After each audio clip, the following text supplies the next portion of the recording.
Assassin's Creed Odyssey came out on October 5th, 2018. From the time of release up to present day, it's one of, if not the most controversial game in the Assassin's Creed franchise. It's like Marmite or pineapple on pizza. You either love it or you absolutely can't stand it. Of course, the reasoning for that is much more nuanced than it sounds, and we'll get into that later.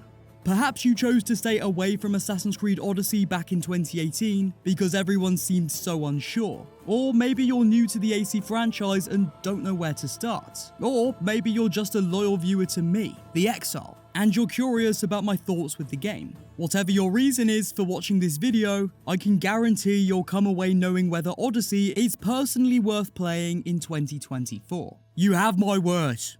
I'll let you guys into a little context coming into this video. Unbiased and objective on story, gameplay mechanics, and world design as I'll be, I think it's only fair to explain the vertical at which I'm reapproaching Odyssey. I have played every single entry in the Assassin's Creed franchise in order from the start. AC is my favourite gaming franchise of all time. So yeah, I guess you can call me an OG fan. That being said, I'm not someone who directs any pent-up anger at the newer RPG-style games. I love Origins, it's one of my favourite AC games, and there are aspects of Valhalla and Odyssey that I really appreciate. But I'll keep it a buck with you right now. I do indeed think AC 1 to Revelations was the peak of the series when it comes to masterful storytelling and delivering a true Assassin's Creed experience. But again, there's a big distinction between having favourites while still enjoying later games, or going on a self-righteous mission to shit all over any game that came after the Ezio collection. Let's just say, I ain't no Templar. I'm not about to start the Ninth Crusade, despite my video's outro catchphrase. When I first played Odyssey in 2018, I really didn't like it. I couldn't believe I was playing Assassin's Creed as it felt so different to any of the games that came before it. So in 2024, I wanted to reapproach the game with a fresh mindset. I wanted to go in with an open mind. Perhaps AC Odyssey will surprise me and I'll love it, I thought to myself. After all, I'm much older now and I feel like I have different perspectives on things. Was I wrong about Assassin's Creed Odyssey? So, with all that said, this is Assassin's Creed Odyssey 6 years later.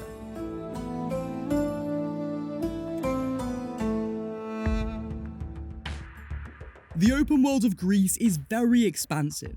It's the biggest Assassin's Creed open world we have ever had, which is impressive, and honestly, it's gorgeous. Taking the time to slowly walk through valleys, across beaches, and over mountains, taking in the magnificent sights of the ancient Greek archipelago is truly something to behold. I sincerely mean that.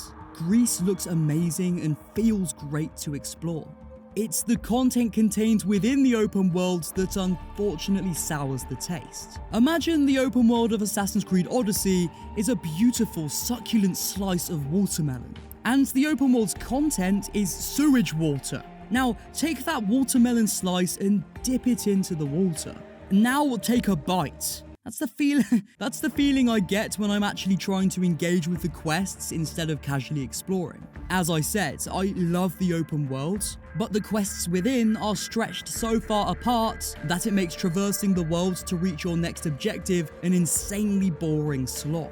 When on horseback, you'll find yourself mostly galloping in as straight a line as you can to reach your destination. During my most recent playthrough for this video, I noticed that initially side quests and activities would draw my attention away from the beaten path on my route to the next main quest. But after a while, I knew exactly what to expect due to a lack of variety and satisfaction in the content, and so stopped bothering. But more on side content and quests later. A lot of the time, quests will be spread across multiple islands in Greece. That's why we have the Adrestia, a ship for the player to navigate the waters with. As you can see, this isn't engaging gameplay whatsoever. I mean, sure, you will get the option to fast travel after reaching viewpoints on each island, but you're still gonna spend a good, I'd guess 10 to 15 hours or so sailing in a straight line across the sea during an 80-hour playthrough. Something that really helps these tedious parts of the game to go by quicker was for me to watch YouTube videos or podcasts. Each time I had to sail for 5 to 10 minutes in a straight line, I'd grab my phone and I'd keep watching the video where I left off. I mean, it's that or just staring at the screen as your eyes glaze over. I did mention questing and side content briefly, so now I think it only makes sense that we go more in depth and talk about the story. After replaying the story, I think the narrative of the game is where Odyssey lacks the most in. Firstly, it doesn't encompass anything that makes up the assassin fantasy. There are no assassins or hidden ones, as they wouldn't be formed for another few hundred years. And the same goes for the Templars. In games before Odyssey, Assassin's Creed was all about the underground war between the two factions. This game instead tells the story of the rise and fall of the Cult of Kosmos, a precursor of sorts to the Order of Ancients and then Templars. It is cool to see other shady organizations working in the shadows, but I can't help but think a group more directly associated with the actual Templars could have worked better. That train of thought leads me into my belief that the game should have been set after Assassin's Creed Origins rather than 400 years or so prior.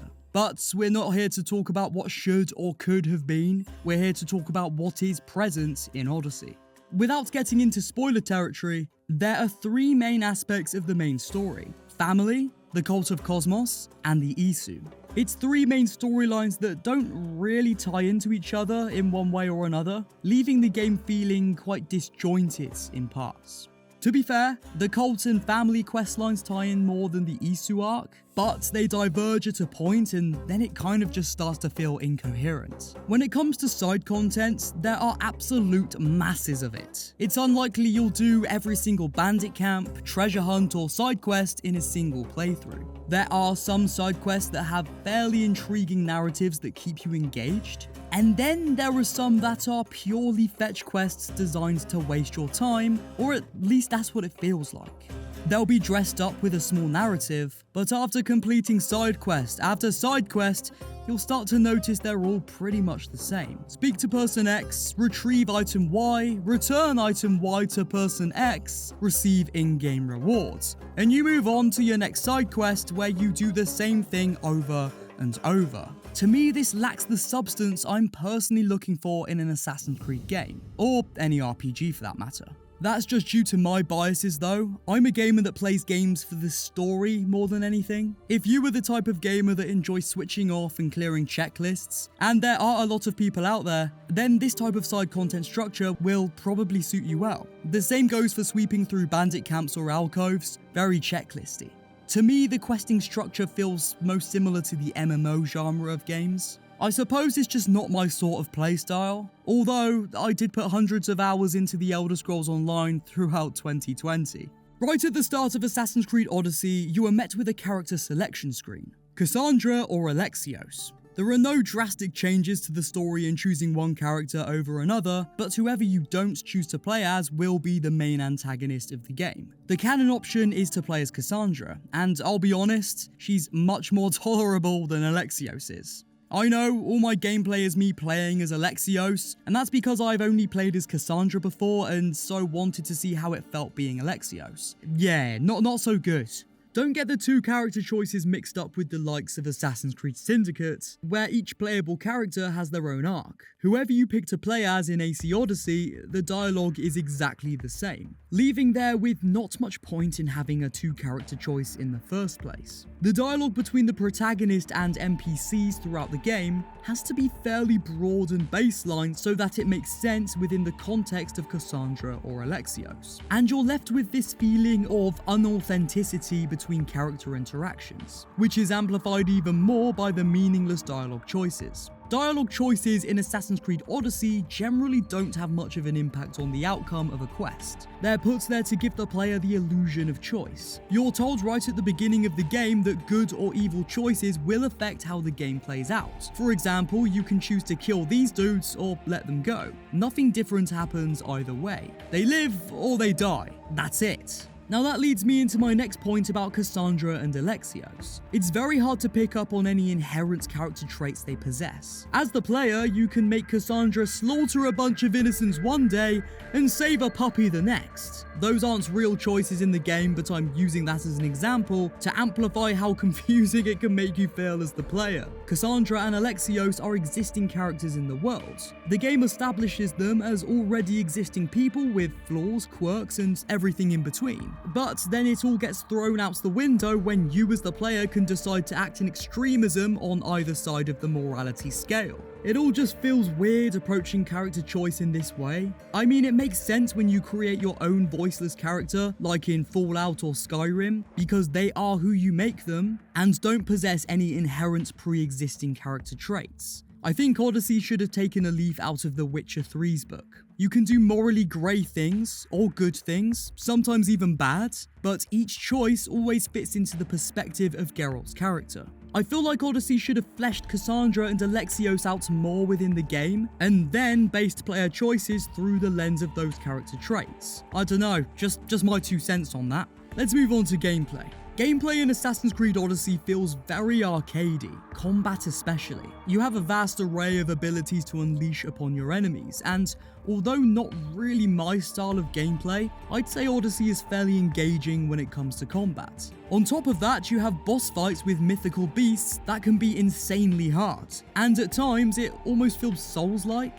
The combat and boss fights were indeed quite pleasurable for me. Don't get it twisted, I would have taken more grounded Assassin's Creed gameplay over this at the drop of a hat, but for what it's worth, I can't say it's the worst way to play a video game. Parkour is terrible. Well, it's not really parkour, more just a climbing system. When you need to climb a mountain or just a large tree, it does the job quickly and hassle-free. But when you want to run across rooftops in a town or city, more akin to the AC games that came before Odyssey, that's where you run into problems. There is no level of control with climbing direction, and jumping distance is surprisingly limited. So in most cases, you'll have to jump back down to the ground, run towards the next building, climb it, and rinse and repeat. Yeah, it's terrible. There's a pretty decent wanted system where you'll be hunted by mercenaries if you commit crimes. This system is actually pretty cool in of itself, although for some reason Ubisoft thought it would be a good idea to be able to bypass this system altogether. You can wipe your wanted level with a small amount of gold within the world map menu. Yeah, it's weird. I don't know why they did that. I personally would much rather wipe my notoriety in a more engaging way. Like, I don't know, how you could rip down posters and bribe heralds in the older games. But, you know, whatever. Within the world, you're often made to wipe out areas and take out bad guys in order to get clues or draw out your main targets. Honestly, I found this structure very boring. It feels like you're getting locked out of the main story and forced to do glorified bandit camps. Again, if you enjoy that gameplay loop, then yeah, you probably won't have a problem with this. But for me, it felt like a grind and honestly a waste of time. After working through a region, you'll trigger an alliance battle. You can side with the Spartans or Athenians. Once the battle is won, the area will be controlled by the victor. Again, going back to the illusion of profound choice in this game, there's no actual different outcome with whichever side wins. It just means the region will either have red or blue flags, pretty much. When it comes to hunting down members of the Cult of Kosmos, it can be fairly fun. There are quests associated with most main targets, and some targets are just discoverable in the world. Again, it feels very checklisty, but out of all the gameplay aspects of Assassin's Creed Odyssey, I'd say eliminating the cult is most fun. There are many more aspects of Odyssey that I haven't talked about, such as leveling, weapons and armor, and DLC, but I wanted this video to explain the main points of the game, and I think I've done that as best I can. I honestly did try to replay Assassin's Creed Odyssey with an open mind, hoping to enjoy it, but I didn't. I think this game is so bad. I'm sorry. No analysis or review can possibly be unbiased though, and I do indeed acknowledge my biases. Those biases being the type of video games that appeal to me and the ones that don't. Assassin's Creed Odyssey unfortunately does not fit into my personal preference. That being said, I completely understand for a lot of you out there, it does. It may cover everything you like about games, and that's totally fair and fine. I'm not one of those dudes that thinks you shouldn't play the game just because I don't like it. If you love Odyssey, good for you. I'm glad it works for you, and I'm happy you had a good experience with it. The aim for this video was, of course, for me to reapproach the game again, but also see if I personally recommend playing in 2024. Unfortunately, I can't personally recommend Odyssey, but again, take this video and apply it to your own situation. You can make a better judgment that makes sense for yourself better than I can for you. Well, there you have it, Assassin's Creed Odyssey 6 years later. If you enjoyed this video and found it insightful, consider subscribing and let me know in the comments your own thoughts on AC Odyssey. My Instagram and Twitter are linked down below. I love you guys, mate, the father of understanding guiders. I will see you soon. Goodbye.